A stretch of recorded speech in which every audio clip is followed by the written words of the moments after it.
morning, everyone, and welcome to today's Exploration Paranormal. I hate to say this, but I hope you guys are all staying warm. Not to remind everybody that you are in freezing temperatures throughout most of the country, but I hope you guys are staying warm and staying safe with some of the bad weather that is happening. So, as you guys know, we've had some amazing guests already in 2024, and today is no different. I am bringing a guest back. You've seen him before on my show several times. So let's just bring Mike back in and welcome to the show. Welcome, Mike. Thank you for joining the show today. How are you doing? Oh, great. Thank you for having me again. I always love to come and just chit chat and talk about the paranormal.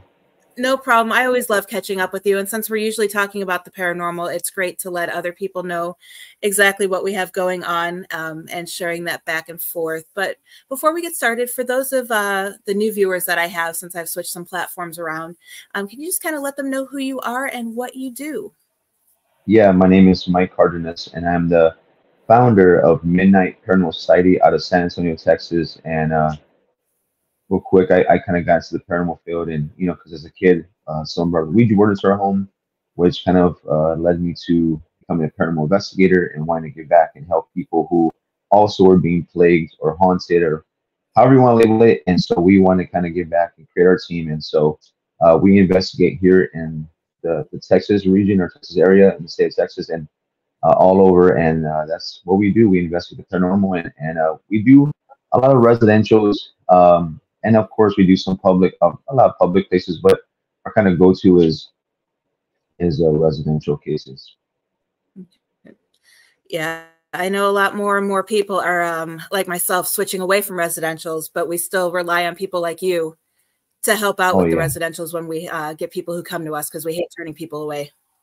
For sure, yeah, most definitely. And to add to that, one of the things in the past that I would do a lot, people would always come to me and say, "Hey, Mike, we have a person in this state or this other place," and for me, even though I may not be there where the person's located, but if I can just take a few minutes out of my time, try to connect them to a team, like you said, who's willing to help, what doesn't matter where they're at. I mean, I've even as far as excuse me, I went as far as helping somebody in another country before, thanks to a website that I found.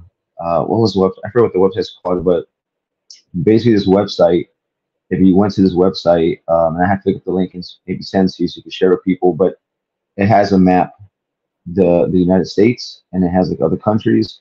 And you click on those, whatever the country or state you're looking for, a city, and it will list all the different teams in that vicinity. And so whenever people come to me and I couldn't come to them personally, I will go and do research of like, hey, there's a person in your area who needs help. Do you mind helping? And I will keep going. So I would find somebody and then boom, connect them. Mm-hmm. Yeah. And I mean, that's why I like doing the show, because I get connected with so many different people. And, even with websites like that out there that are great, it's, you kind of develop your own, this is dating myself, but your own little Rolodex. Yeah, for sure. No. You could reach out to. Yeah.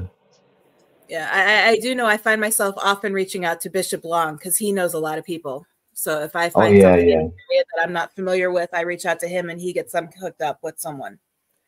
Yeah, I seen him on TikTok when he does he reviews, I guess, was it viewers send them videos or recommendations on what to like check out, and he'll review them live, or not live, but he'll make snippets of videos. So that's pretty cool. Yeah. No, he's a good guy. He's been on my other show quite a few times. But Lee, thank you for joining the show today. Super excited to have you here. It looks like you woke up in time to watch it today, or you actually set your clock for it, because I know she's always coming in at the end saying, "Oh darn, I missed it."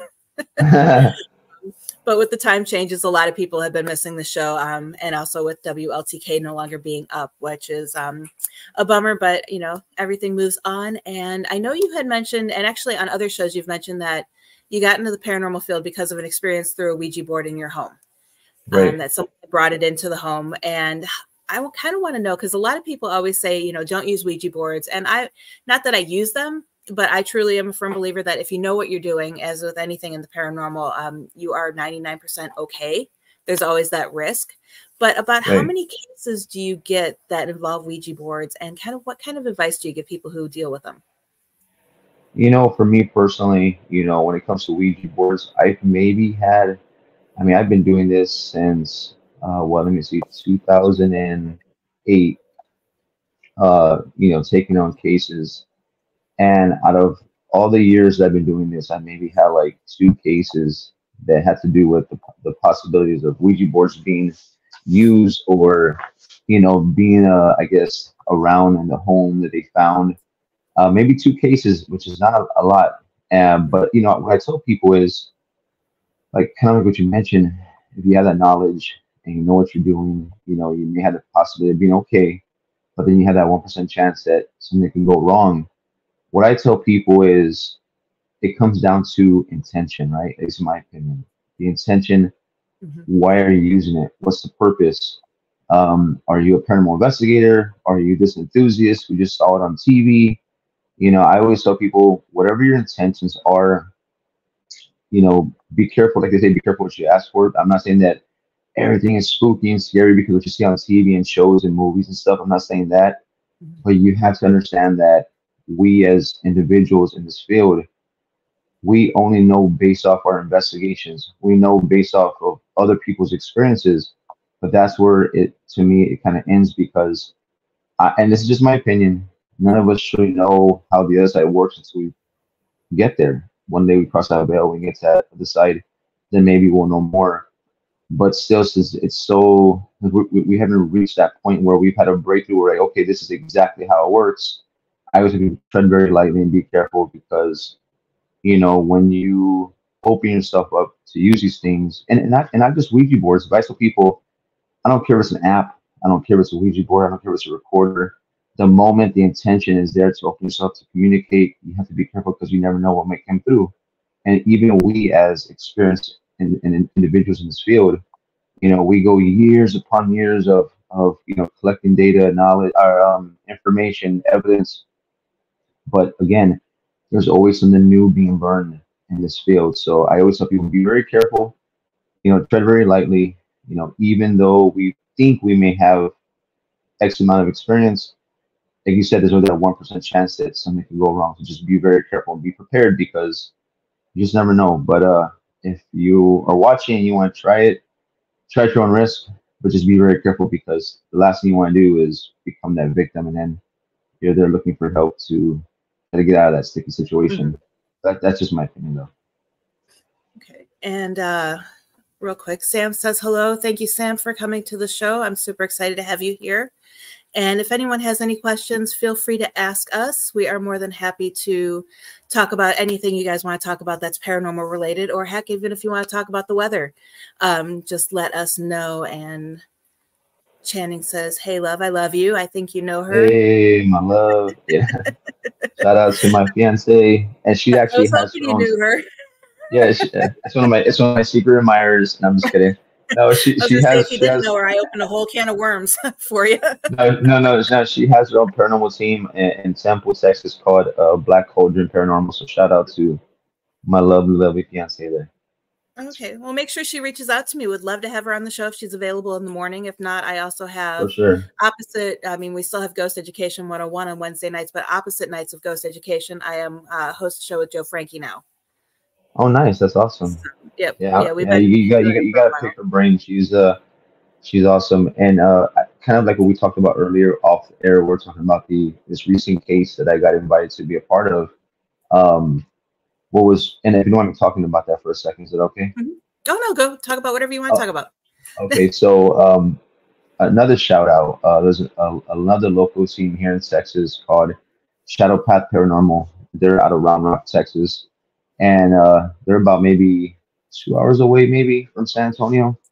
And they reached out to me and they were like, hey, Mike, we saw this. Someone made a post on the paranormal groups on Facebook and about seeing shadows, these shadow people with red eyes in their home.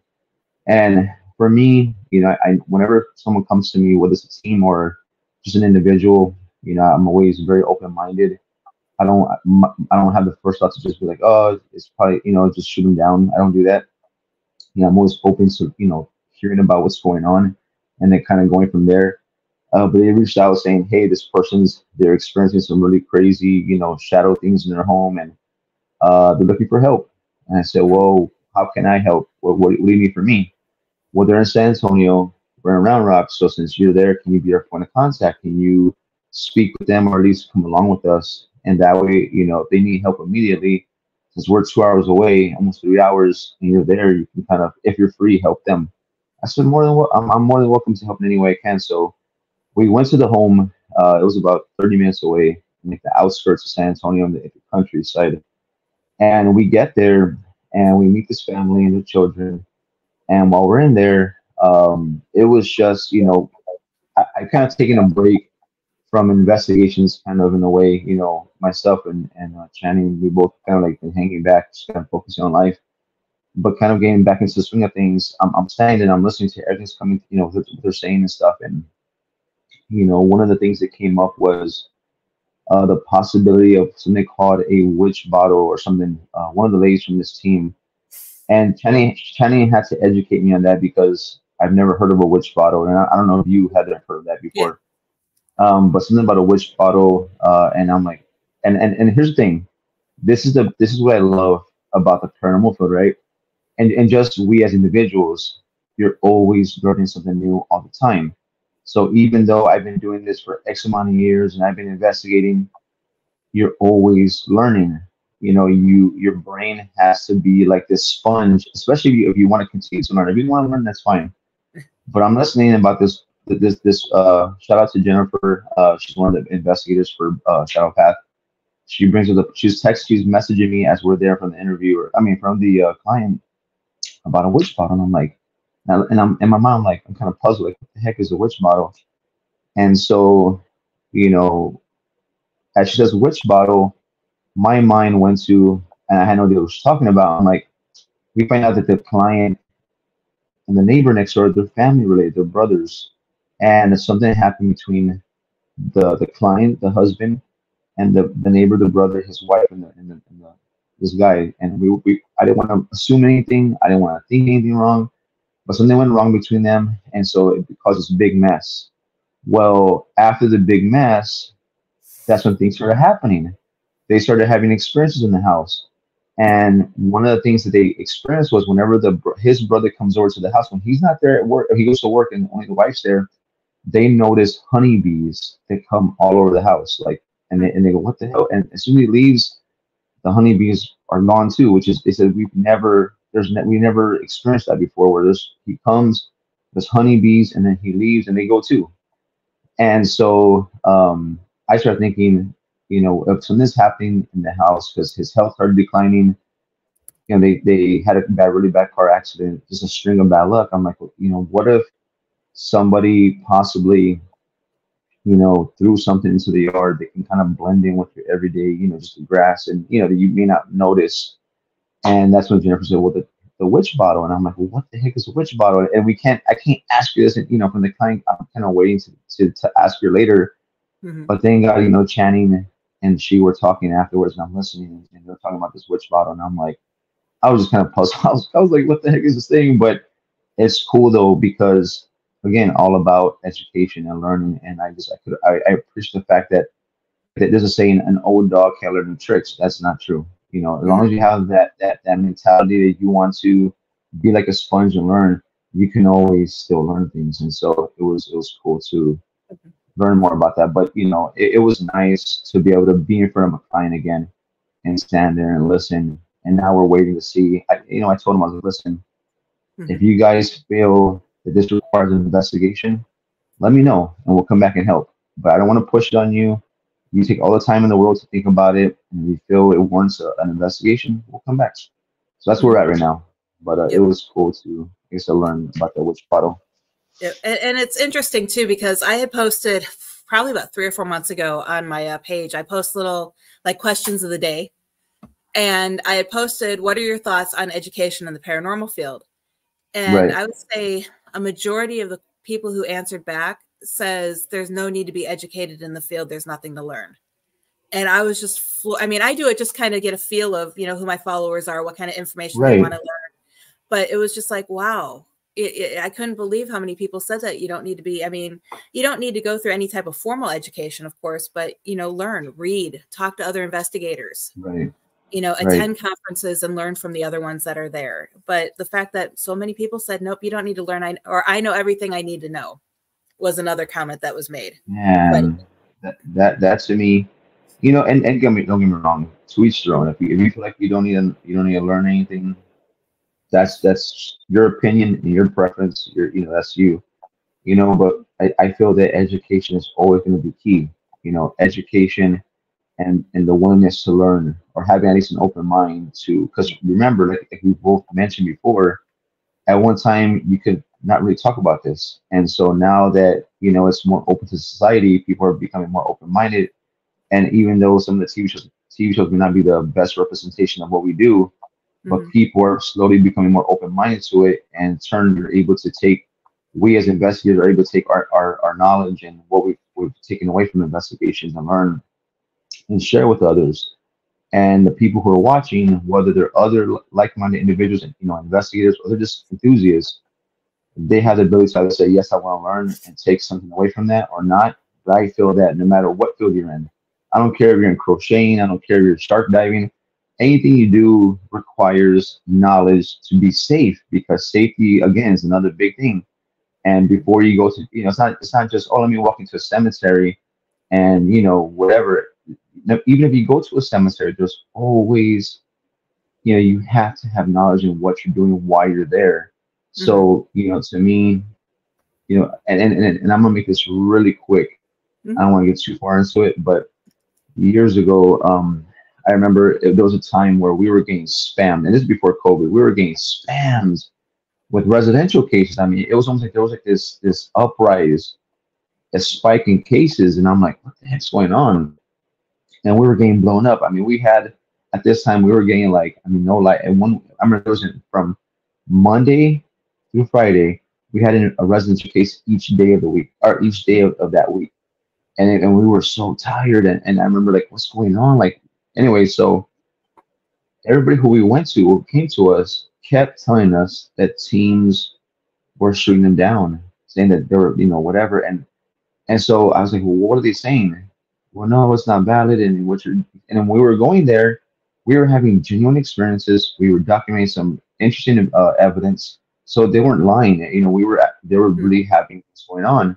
But these said teams or people, individuals in the field, just didn't want to help, which is fine. But they were like preaching that, oh, we're about helping, we want to be here. But the point of why I'm saying this is, I made a post and I said, look, if you those, I have a rock in my hand, I'm throwing it.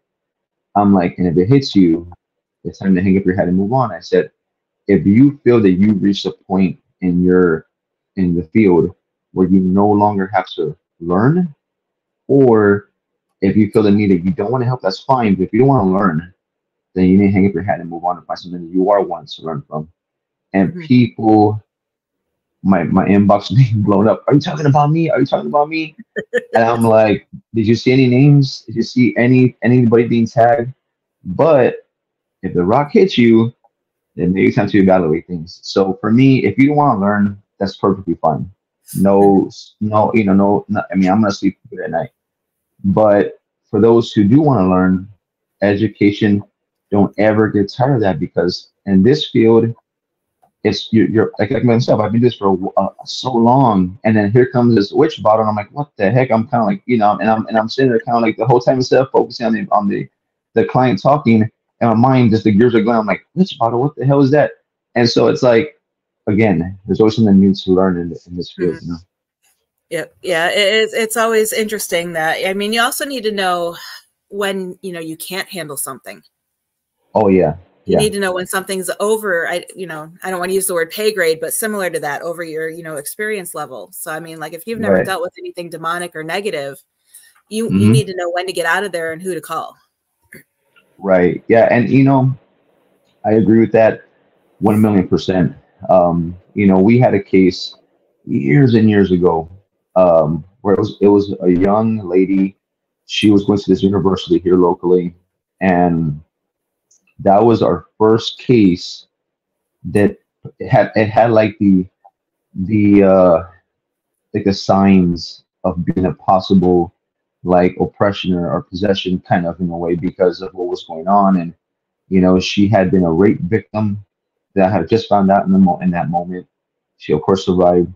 You know, she was having abilities that she had no idea she had, and things had been going on in the location itself. So it was like a bunch of contributors that were leading towards what she had happened.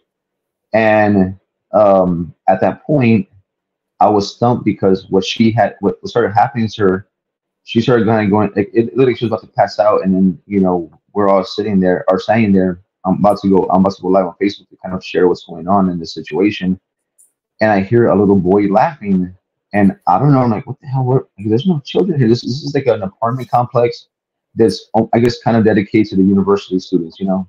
Mm-hmm. And I'm like, there's no children here. Nobody has children here. And when I get closer to the sound, it's my client on the floor, hyperventilating. But it's not like a little kid. But when you get closer, the voice transitioned to a female woman. Mm-hmm. And she started wigging out, and it took like 6 of us to try to help her. And I said, no, I said, just, you know, don't touch her, be careful, whatever. And we helped her outside because she tried to run to jump off the third floor balcony. Man, that was scary.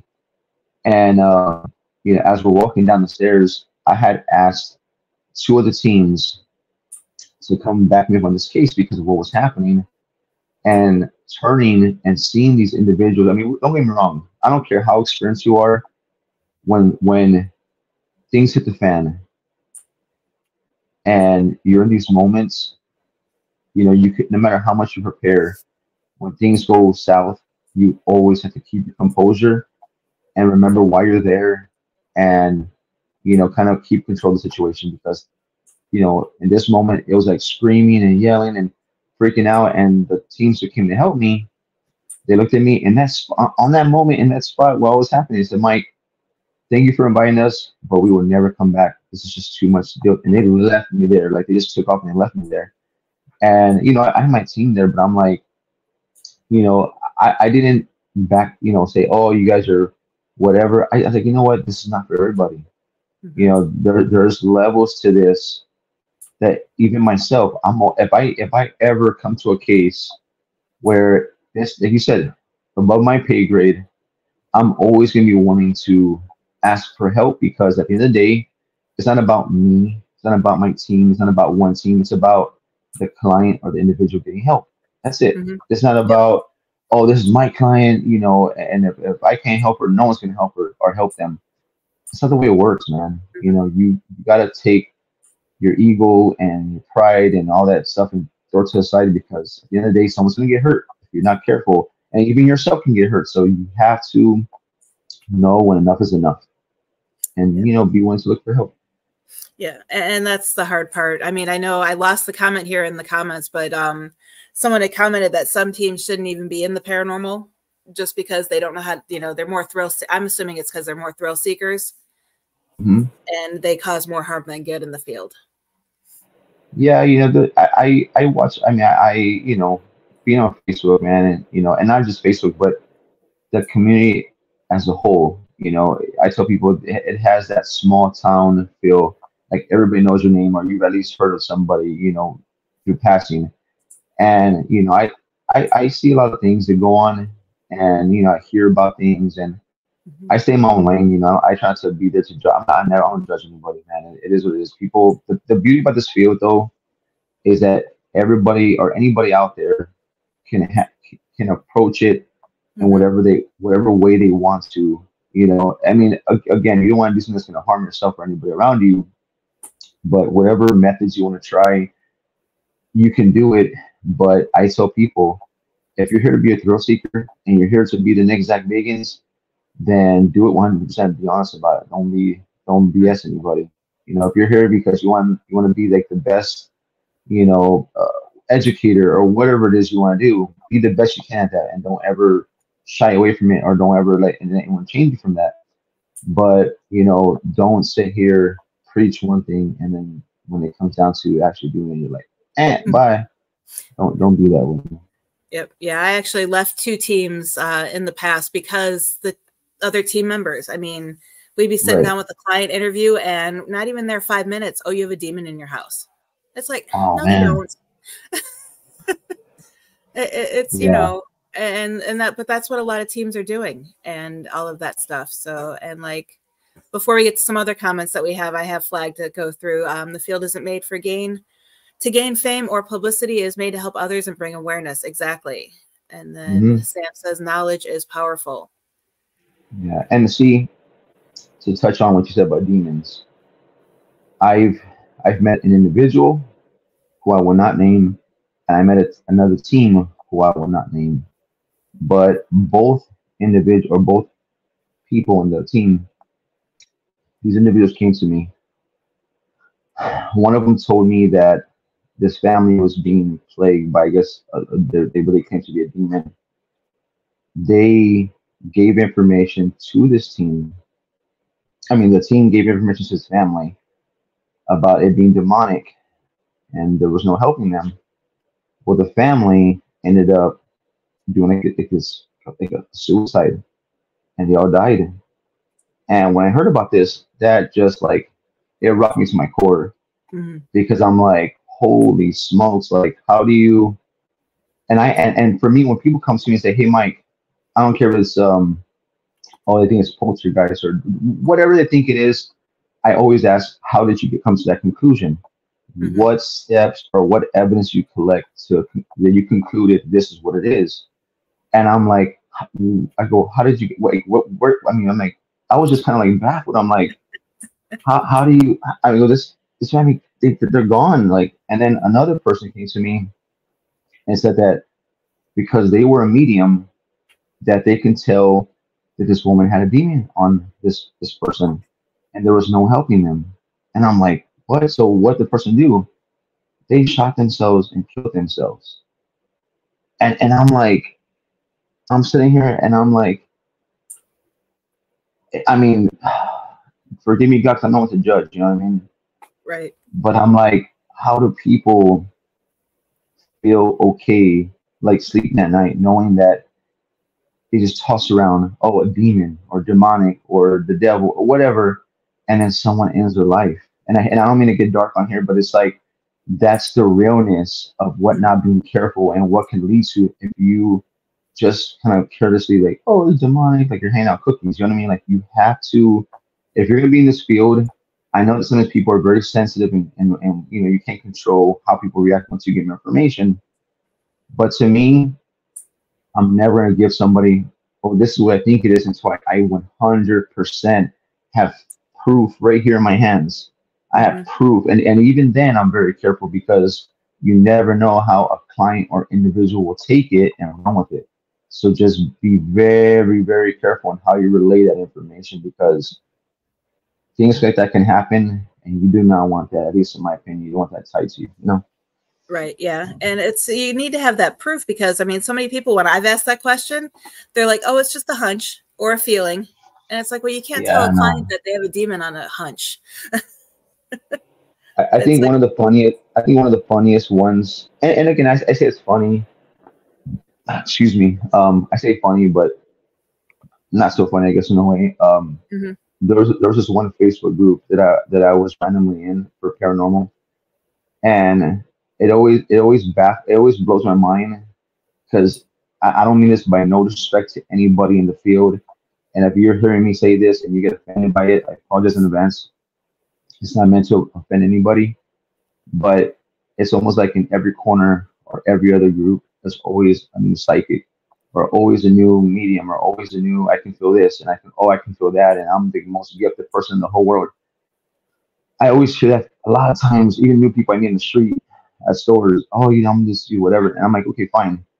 But I was gonna say, I got lost there. Oh, okay, so I remember now. So I'm in this group, and this woman out of Laredo, Texas, she had installed some like this wireless security cameras in her home, and on video she could see her phone laying there on the counter, and it was like this really bright light kept flashing, in the kitchen, and people were like watching this video, and I mean, this had like hundreds of comments. I mean, like 400 comments or something. And people are like, well, I'm a psychic and I'm a medium and I'm very sensitive. and it's this old man, and it's this, and I mean, they're going on and on and on about it's, you know, oh, it's this and it's that, and it's an entity, and you better get your house cleansed. And people are like, oh, you need to move out and move away. And I'm watching the video, and I'm like, let me just watch. You know, the one time I want to watch, I usually just kind of keep scrolling, and I go to the video, and I look at it, and I'm like, how can I, not being at home, recreate this video? So it's a cell phone, right? That's on the counter, the security camera. People don't realize, and I'm sure a lot of people do, but cell phones sometimes have these, you know, they have like these IR or infrared, you know, things built into the phone where, you know, it's a notification or it's a sensor that kind of detects your face to see this. You're still looking at your phone. And of course, your eyes can't see it because it's infrared. It's you know, invisible to the eye. And of course, since the security cameras have that, you know, infrared built in, so they can, you know, see it, right? And so I told her, ma'am, that's nothing paranormal. It's just a notification. When you get a notification, of course, you can't see it with your own eye, but through the camera, you can. I'm going to prove that to you. So I made a video with my own cell phone, and I asked someone to message me, and I had my phone faced up in the complete dark room with my camcorder filming. And sure enough, whenever they kept texting me, the IR illuminator, or not even illuminator, but the notification was going off without sound, of course. And you see this light blinking like crazy. And when I'm recording, I turn the light on from my room, and you don't see it anymore because again, it's not visible to your eye. And so I turn the light back off, and you see it going off. And I said, that was not anything paranormal. It's just your phone, the notification. And when she posted that video into the comments, everybody who claimed to be a psychic or medium, it was silence. No more comments, no more anything. And that just broke my mind because I'm like, you know, all you were making these claims, it was everything under the sun, but all it took was me getting that video, recreating it, and showing what it wasn't explaining, and then no more comments. Yeah, and they kept you in the group. I usually, whenever I give proof that it's not paranormal, I get kicked out of the group. It's crazy, man. I think people don't want the truth; they want to believe. You know, I guess what they want to believe. You know.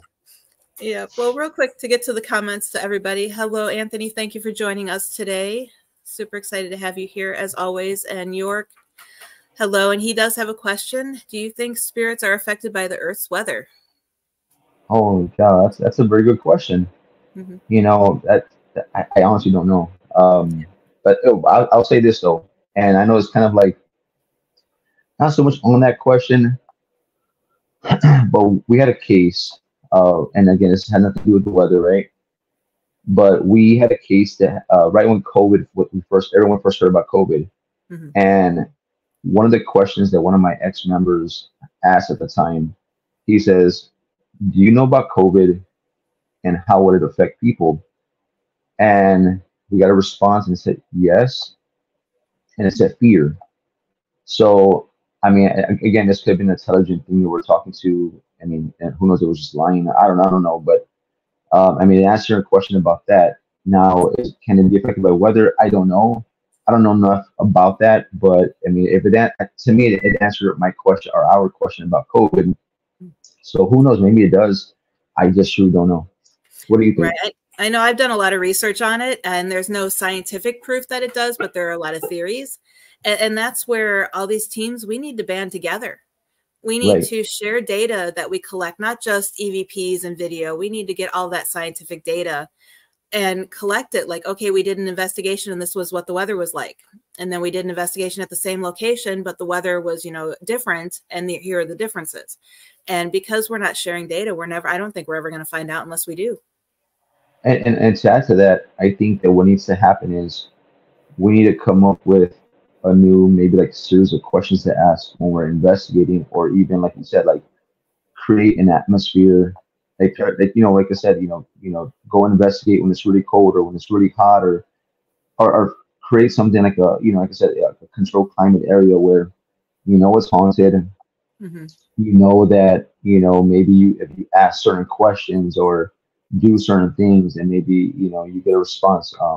But I think that what needs to happen is when you go to this location, you do this, kind of shy away from what was the year of your death, how did you die, is it day or night, like just and really like kind of like set up the questions and if there's a way to kind of recreate a controlled thing, maybe we get some kind of a response or reaction.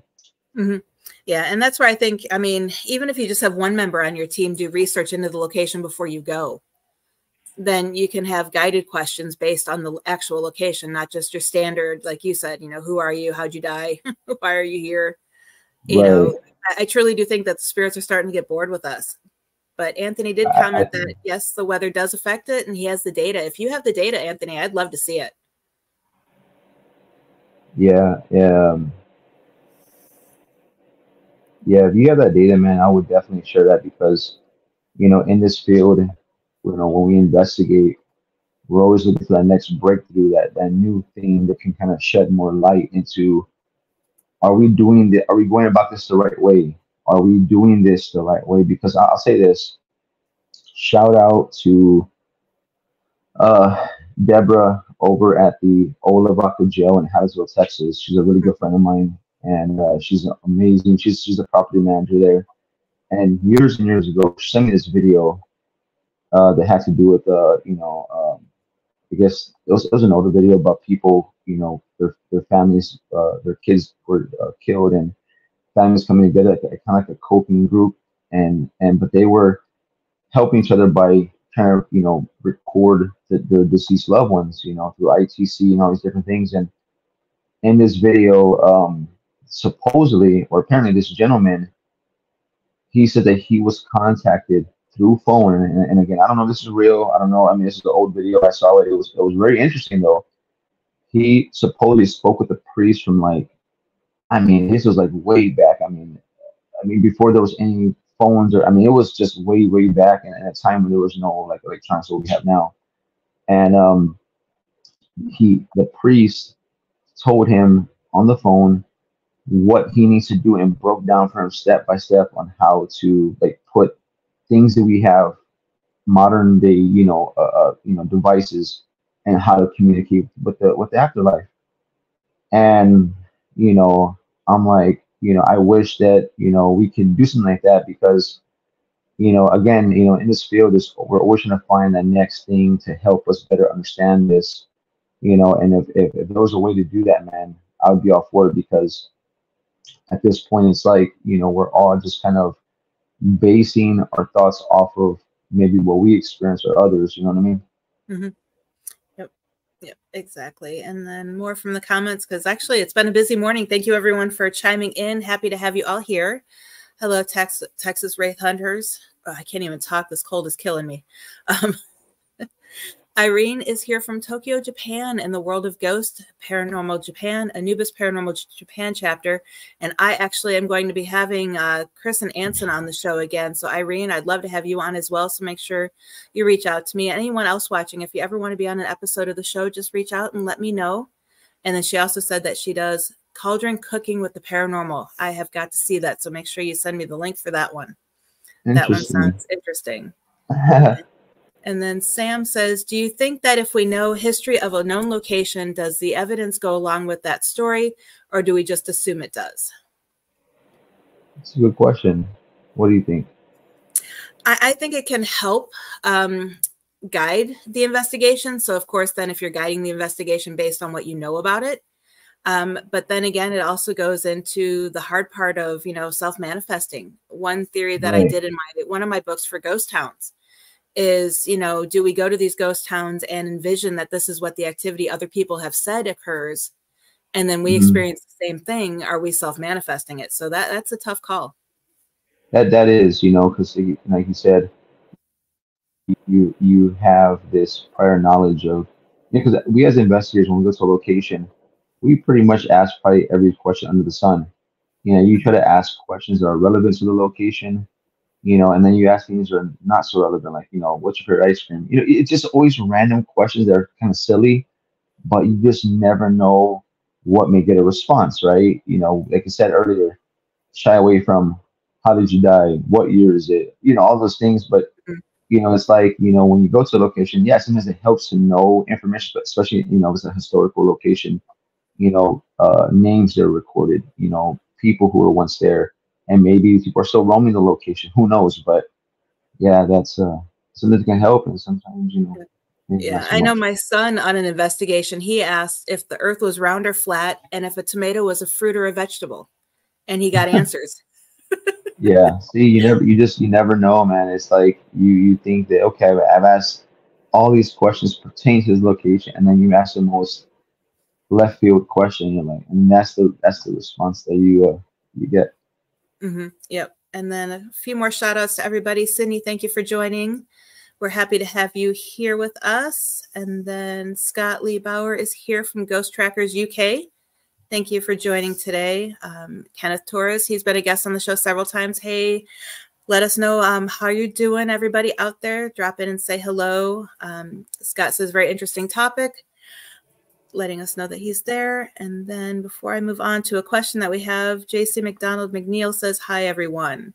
Now, this is one thing that I know we talk a lot about on different shows and everything, but being respectful.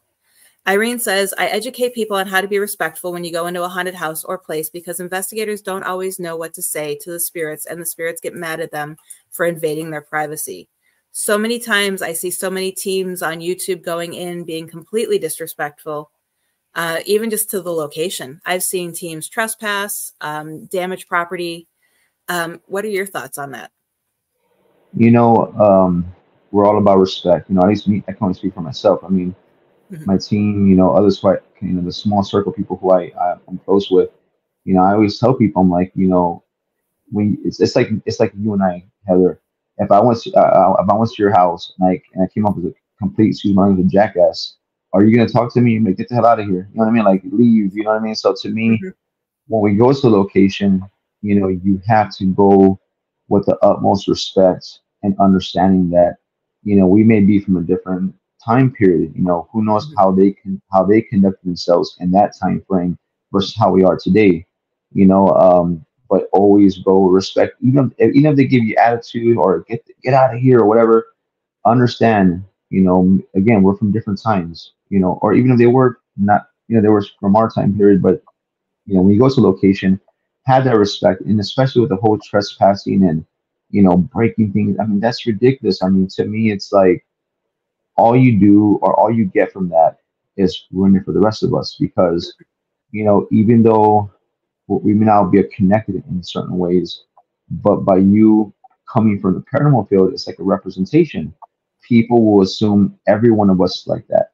So you go acting like a complete a-hole, and or you being disrespectful. Then when someone really needs help, or let's say that there's a beautiful historical location out there that that you can go investigate, they're like, ooh, I don't know if I should, because the last individual came, and they started breaking stuff, or they started provoking and going crazy. I don't know if I should ever allow this again. So I would just say, in those situations, for those who like to live on the edge, or be the rebels, or whatever they want to be labeled as, just reconsider, because not only will you be affecting yourself, but a lot of people who want to come after you. So I'm definitely against that. Yeah, I know out in Nevada there was one team, they actually filmed themselves. There's shoot, I'm drawing a blank on which town it was in, but it's over by Betty. And a lot of the buildings you can go in and explore, but there's a couple of buildings that are chained off that you can't actually go into because it's dangerous. And Right. they're doing it to try to protect people in addition to preserving these locations. And the team actually filmed the other members stepping over the chain with the big "do not trespass" or "do not enter" sign. And they ended up getting in trouble because someone turned that video in to the Right. sheriff's Yeah. department, and they were able to track them down, and they all got in trouble for that. So it's not even just getting in trouble. It's right. Yeah. No, for sure. Yeah. You have to be careful. You do. Yeah. It's, I mean, to me, that's just terrible because, I mean, you could, excellently, I mean, I know when we investigated inside the mines, we did it with either the owner of the mine who knew the area well and what areas you could and couldn't go. But there is a big push in Nevada for people not to go into abandoned mines because there's one we went into that we were told, don't go down this corridor because it's a bottomless pit. We don't know where the bottom is. Oh, wow. And so, but and so whenever we did go into the mines for filming or research, we always had someone who knew it, guide us through it. We never just said, hey, oh, look, a mine, let's go in. But so many people go in and get lost. Yeah, you have to be careful because, don't get me wrong. I mean, there's so many, I'm sure, beautiful places that are untapped or, no one's touched, at least not us. And, there's so much, really cool places, but you have to be careful, man. Like I said, safety is always going to be number one, but like I said, people out there who are watching, and if, you're, let's say you're not really a part of a team, you're kind of solo, or you kind of just float wherever and you kind of go where wherever things are at, just, be mindful of not just, your safety, those around you. And also, when you go to these places, even though you may not be a part of any set team or, but you're still representing the field. And so be very careful because, you don't want to, number one, get hurt. But also, you don't want to misrepresent the field. And so when others trying to come, they're like, no, I don't want to, we're going to do this anymore because, like, for example, I was talking with Channing, and we were talking about this location in the East Coast somewhere. I forget the name. It was, I don't know, it was Pennhurst. It was some place that she mentioned to me, or somebody mentioned to me that Ghost Adventures went there, and everybody knows we see Zach Bagans, he acts the way he acts. He's mastered that art of whatever for TV, but he misrepresented the place, and because of that, nobody's allowed to go back anymore, or do events there. And they got really pissed, and I don't blame them for that, you know what I mean? But again, I was like, and he's a big name, so of course he's gonna have more attention on his eye or with him. But even us who are not TV investigators, still, if you can do something potential like that and just ruin it for everybody else, and you don't want to do that. Yeah. And unfortunately that can go in a whole bunch of different, in Vegas, we had trouble getting the locations because that's where he's at. Oh. And it's, and he knows it's entertainment. But it's just one of those things that we had trouble, they're like, no, we don't want to be, and Vegas was very peculiar because a lot of their travel industry comes from people of religious backgrounds that don't go into haunted locations. So they didn't want to be known as haunted because they would fear they would lose that tourist money. But then here in Florida, we reached out to St. Augustine, and we were told that we could have the place overnight for $5,000. And when we asked why, they're like, well, we were on ghost hunters. Oh, and it's like, really? Listen, holy cow.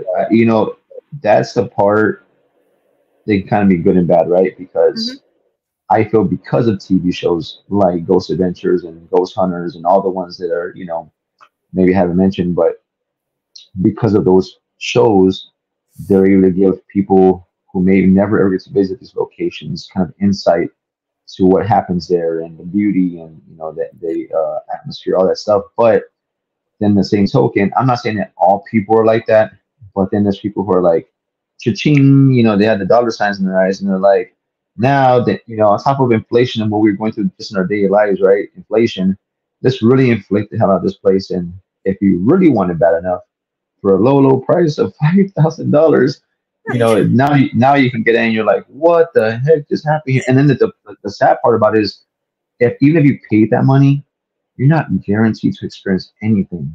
Right. You know what I mean? Yeah. Or even if we were to, because it's just the three of us, so even if we were to invite other people to go with us to make it affordable, we're looking at bringing 100+ people just to make it $50 a person. I see. Imagine that in the smallest corridor, and everyone's like sardines. everyone's talking. Like you have half the people. You have like half the people on one level talking about how their day is going. The other one's taking selfies, doing the duck lips. You have the other level of people like who actually want to investigate, and then everybody in between. It's a madhouse, man. It's just. Meanwhile, the ghost at the top of the tower is looking over, and you don't even realize it's a ghost in your photo because you have so many other people in your photo. It's crazy, man. Like this field, man. Jesus, Lord help me. Like sometimes because again, I never judge anybody, whatever. But sometimes you kind of say, you're like, what the hell is going on here? Like where did we get lost, along the way? Yep. Yeah. And I mean, luckily we found, because I like to do the off. I mean, we were looking into St. Augustine just because of the book that I had that came out, but we like Uh-huh. the off the beaten path places. Like there's a Right. couple old forts that are part of our National Park Service here and our State Park Service. And when I've called and talked to the park rangers, they're like, no, we don't, allow paranormal investigations, as he put it. He's like, but if you were to come to our park and nobody was around you and you weren't disturbing anybody, he's like, I would have no problem with you taking video and doing a quick, EVP session, Right. type Yeah. of thing. See. He's like, we just Yeah. don't offer the full-fledged, come in and do a full-blown investigation. See, one thing about me that I'm big on is when I go to a location, my biggest thing is the noise contamination around the location, right? Yep. What I mean, people talking, you kind of control that, but the things you cannot control are cars passing by, trains, and like all these, different sounds. If Wildlife. right, wildlife. One place that I would definitely recommend going. That again, it almost feels like you're in the middle of nowhere, especially when it's nighttime. You see all the beautiful stars at night, and it's literally the most. I mean, once it's night, the town is pretty much closed. It's here in Texas, in a place called Cold Springs, Texas. The Cold Springs Haunted Jail. Anybody, I recommend go there. This place is quiet. I mean, of course, you walk outside, you can hear like the crickets and stuff, but for the most part, no cars pass because where it's at the end of the street in the middle of nowhere, and it's like, I mean, extreme. You can probably fart on one end of the property and hear it. It's like it's so quiet, and while you're in there, you get so much activity, great location, and then the cool part is it's a jail, there's a schoolhouse, a mail house, or like a mail kind of like a depot thing, and it's just like so many different spots. So not everyone is just clumped together in one spot. So Mhm. that's one place that I would definitely, if you guys are in Texas and you want to check this place out, I promise you it is worth it. We had an event there where we helped raise money, and a lot of people came out and they bought tickets, and because again, we're all about giving back to these places, because without these places being funded, at least not all of them, because a lot of them are just kind of like they're looking for money, go diggers for the field, but for those who are trying to conserve these places for generations to come, this is one place that I would definitely go to, and it's a beautiful place, man. I love it. Yeah. It almost, when you're talking about it, it reminds me of Gold Point in Oh, Nevada, okay. which is the dark. It's claimed to be the darkest place in Nevada. So you'll be able to see Oh, all the wow. stars above. And also it's actually, I would say about 80% of the town is privately owned by Okay. two men and their a friend, two brothers and a friend. They hit it big in Vegas, and then they Oh, drove out into the wow. middle of the desert and started buying up the town. Oh, wow. So That's yeah, and one interesting. of the owners claims himself as the sheriff. And when you roll into town, he pulls up on his ATV with his gun on his side, and he's like, "Can I help you? Why are you here?" Right. Wow. That's interesting. Mhm. But yeah, go check that place out. There's one place here in Texas that I've been to several times, and man, it gives me so. I mean, growing up, I had anxiety as a kid, but this place, man, like, whew, if you don't mind to get deep down the bowels of a place, go to the USS Lexington in Corpus Mhm. Christi, Texas. That place is a big old. It was I guess like a naval ship, carrier, and this place, man, it has so much activity. Shout out to Bill Miller. That guy, he's amazing. He's the guy who like runs the it's called Blue Ghost Paranormal, but the this ship is huge, it's massive, and that place. Every time I've gone, because for those who don't know, I used to be like really, really obese. I was like over 400 pounds. And after I lost all the weight or most of the weight, I went there thinking, oh, yeah, when I went, I was really heavy and I was like gassed out from climbing the stairs. I went back a lot thinner and I was still gassed. It's so like you get into these really tight places and going up and down stairs, man. And for me, I was like, you know what? I'd rather just stay in the AC while you guys go and break your backs and go investigate. But that place is awesome. Yeah, and you've done a great job, by the way, with the weight loss. I've been watching your journey, and super proud of you. I need Thank to you. get on that journey myself. Thank you. Yeah, I've had my moments where I fell off the horse, but I'm trying to get back up, and I keep pushing myself. But yeah, no, definitely, I there's so now that I've had kind of had this break, or we've had this break, it's like, I was with Chang, we were pretty much all together every weekend and stuff, and I'm like, I had that itch, man. She's like, what itch? I go to go investigate. Like I miss like really being out there. So we're like slowly getting back into the swing of things, and hitting up as many places as we can. So I'm looking forward to the future and what's to come. Cool, cool, perfect. And we do have one last question that I want to touch on. But Irene did ask that when you talk or you feel it, or what do you say when you can't talk or tell anyone about what you do? She gets people telling her all the time that she's cuckoo, and she knows she's out there, but not cuckoo. Here's the thing. For me, I've always used the paranormal as a means to kind of like, break the ice with people, or like a conversation starter. And I was doing lifts for a while where I was driving people around, picking them up. And to not have that awkward silence, I would always say, how's your day? The real typical, like, hey, how's your day, or whatever. And then whenever I would be out, I would say, oh, I have an investigation coming up. Like, investigation? What do you do? Are you a police officer? I'm like, no, I do paranormal investigating. And then it kind of opened this door of like so many questions. But then at the same time, I also got things where like people are like, I don't want to talk about it. Please don't bring it up for the rest of the ride, or don't bring it up at all. I could be at a restaurant, wherever I'm at, and people would, ask me. And, some people are like, you're crazy for doing this. And they mean crazy as in, that's wild, like, don't, you shouldn't be doing that. And then you have people who are like you said, cuckoo, right? They think that you're nuts. And, just continue being who you are. This is a passion or love that you have. Don't ever stop because somebody else thinks differently. Not everyone's always going to agree with what we're doing. You're always going to get someone who's going to say, oh, don't mess with those demons. Everything's demons and devils. And whether it is or not, I don't know.